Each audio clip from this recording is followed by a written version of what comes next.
Hello and welcome all of you, and you're watching K Commerce Academy with me Kunal Singhal. So in the series of techniques of scientific management, today we will be studying differential piece wage system. काफ़ी interesting topic है ये, तो शुरू करते हैं. Differential piece wage system refers to a system in which efficient and inefficient workers are paid at different rates. अलग अलग rates होती हैं. मैं एग्जाम्पल देके आपको बताता हूँ. डिफरेंशियल मीन्स अलग अलग.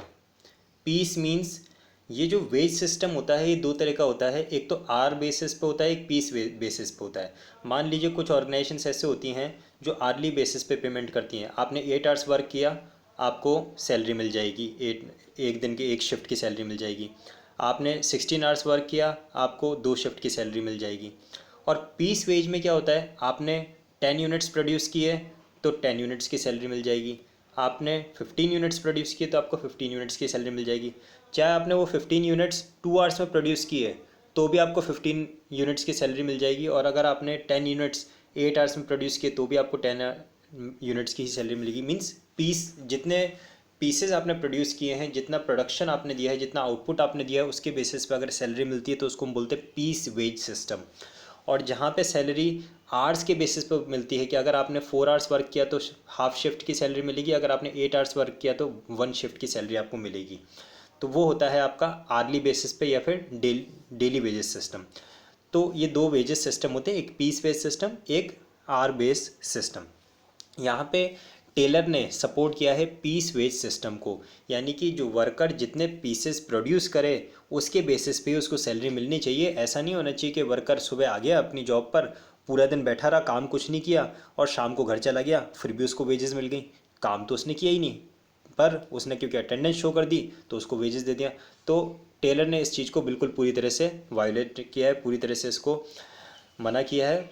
टेलर कहते हैं the person must be paid on the piece or the number of units produced by him. Piece wage system ही is supported. और पीस वेज सिस्टम में भी उसने डिफरेंशियल रेट्स को सपोर्ट किया है.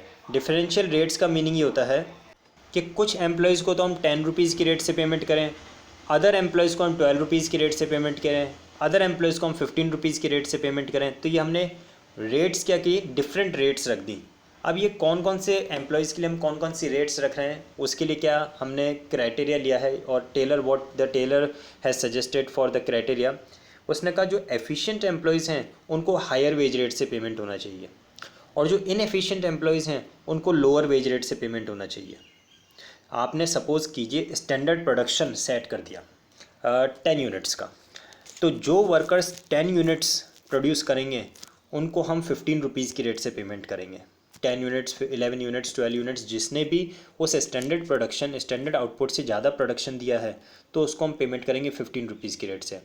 और जो एम्प्लॉय ऐसा है जो वो स्टैंडर्ड प्रोडक्शन नहीं कर पाता, अगर मान लीजिए उसने 9 यूनिट्स का प्रोडक्शन किया तो हम उसको पेमेंट करेंगे 10 रुपीज़ की रेट से, यानी हमने वेज रेट अलग रख दी. एफिशिएंट एम्प्लॉयज़ के लिए 15 रुपीज़ की रेट और इनएफिशिएंट एम्प्लॉयज़ के लिए 10 रुपीज़ की रेट. तो ये क्या होता है, एक जो एफिशिएंट एम्प्लॉयज़ है उनके लिए एक तरह का इंसेंटिव हो गया, बेनिफिट हो गया, और जो इनएफिशिएंट एम्प्लॉयज़ हैं उनके लिए सॉर्ट ऑफ पनिशमेंट है. वो भी मेहनत करके और स्टैंडर्ड प्रोडक्शन को अचीव करने की कोशिश करेंगे तो उनको भी हायर वेज रेट मिल पाएगी. तो ये दो वेज रेट्स प्रिस्क्राइब कर दी हमने, एफिशिएंट एम्प्लॉयज़ के लिए हायर रेट और इनएफिशिएंट एम्प्लॉयज़ के लिए लोअर रेट. एफिशिएंट एम्प्लॉय कौन है, जिसने स्टैंडर्ड प्रोडक्शन अचीव कर लिया. इनएफिशिएंट एम्प्लॉय कौन है, जिसने स्टैंडर्ड प्रोडक्शन अचीव नहीं किया. According to Taylor, financial incentives जो कैश बेसिस में मिलता है, financial incentive act as the motivators and scope of extra earnings. जब भी किसी वर्कर को लगेगा कि मैं थोड़ी सी मेहनत और करूँगा तो मुझे एक्स्ट्रा अर्निंग होगी, तो वो अपने एफर्ट्स को ऑटोमेटिकली इंप्रूव कर देगा, वो अपने एफर्ट्स को ऑटोमेटिकली बढ़ा देगा. In this technique incentive is directly linked with productivity. जितना आप प्रोडक्शन करोगे उतने ज़्यादा आपको इंसेंटिव्स मिलेंगे. और आजकल तो एमएनसीज़ में, बड़ी बड़ी एमएनसीज़ में यही सिस्टम है. टारगेट बेसिस पे वेजेस होती हैं, सैलरीज होती हैं, not only on the platform area but in the managerial post also, marketing post also. Package होते हैं कि आपने कितना टारगेट अचीव किया है उसके बेसिस पे आपकी सैलरी मिलेगी. बेसिक सैलरी कुछ डिफाइंड होती ही नहीं है. So the incentive is directly based over the productivity. Higher productivity higher incentive, lower productivity lower incentive. Under this technique, two wage rates are fixed: higher wage rate and lower wage rate. Higher wage rate for workers who produce equal to or more than standard output. जो standard output आपने रखा है, suppose आपने कहा कि आपको 10 units standard production. अच्छा, ये स्टैंडर्ड आउटपुट या स्टैंडर्ड प्रोडक्शन आपने किस पे डिसाइड किया? On the base of time study and motion study आपने डिसाइड कर दिया दैट हमारा स्टैंडर्ड प्रोडक्शन है 10 यूनिट्स का. अब जो पर्सन 10 यूनिट्स या उससे ज़्यादा प्रोड्यूस करेगा तो उसको हम हायर वेज रेट देंगे, और जो वर्कर 10 यूनिट से कम प्रोड्यूस करेगा तो उसको हम लोअर वेज रेट देंगे.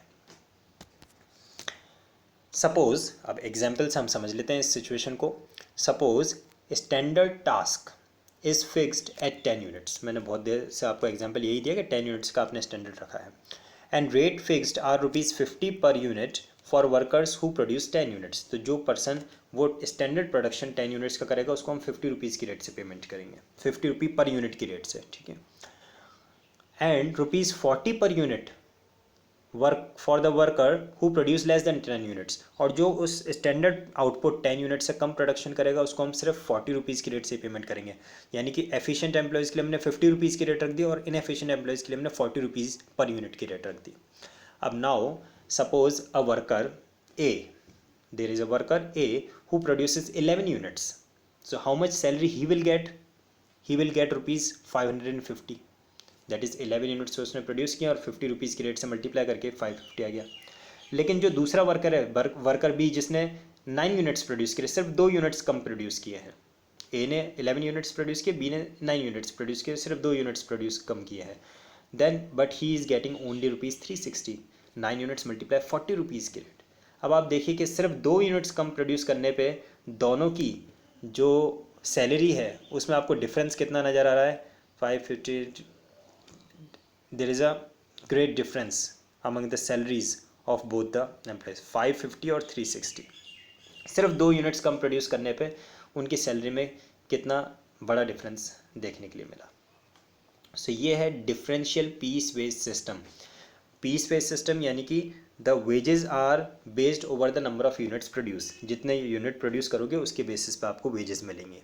Differential piece wage system means आपकी जो रेट्स हैं, वेज रेट्स हैं, वो वेज रेट्स भी डिफरेंट होंगी.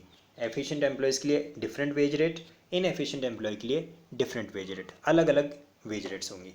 Higher wage rate and lower wage rate. Efficient के लिए हायर वेज रेट, इनएफिशिएंट के लिए लोअर वेज रेट. यही है differential piece wage system, one of the technique of scientific management propounded by F.W. Taylor.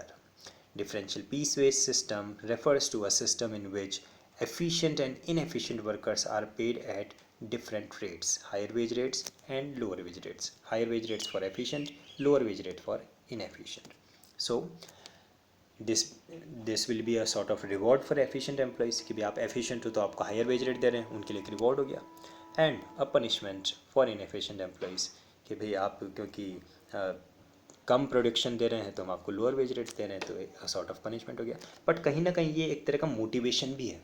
ये जो है, ये जो इनएफिशिएंट एम्प्लॉयज़ है उनके लिए मोटिवेशन भी है कि हम भी अगर अच्छा वर्क करेंगे, अच्छा परफॉर्मेंस देंगे, अगर हम भी स्टैंडर्ड प्रोडक्शन को अचीव करेंगे तो हमें भी हायर वेज रेट से पेमेंट होगा. ठीक है. अच्छा, एक चीज़ आप ये देखें, ये जो मैनेजमेंट टेक्निक है ये किसका वायोलेशन कर रही है? This is a sole violation of principle of equity. Principle of equity में कहा था equal wages for the equal work. Principle of equity में कहा था no discrimination on any basis. और यहाँ पे आप सीधा सीधा एफिशिएंट एंड इनएफिशिएंट एम्प्लॉयज़ में डिस्क्रिमिनेशन कर रहे हैं. So this is actually a violation of principle of equity. ठीक है. आई होप आपको ये लेक्चर अच्छा से समझ में आया होगा. कोई और डाउट बचा है तो कमेंट में मेंशन करें, और अगर वीडियो अच्छा लगा तो अपने फ्रेंड्स के साथ शेयर जरूर करें जिससे कि आपके फ्रेंड्स को भी स्टडीज़ में हेल्प मिल सके. And hit the like button. Thank you.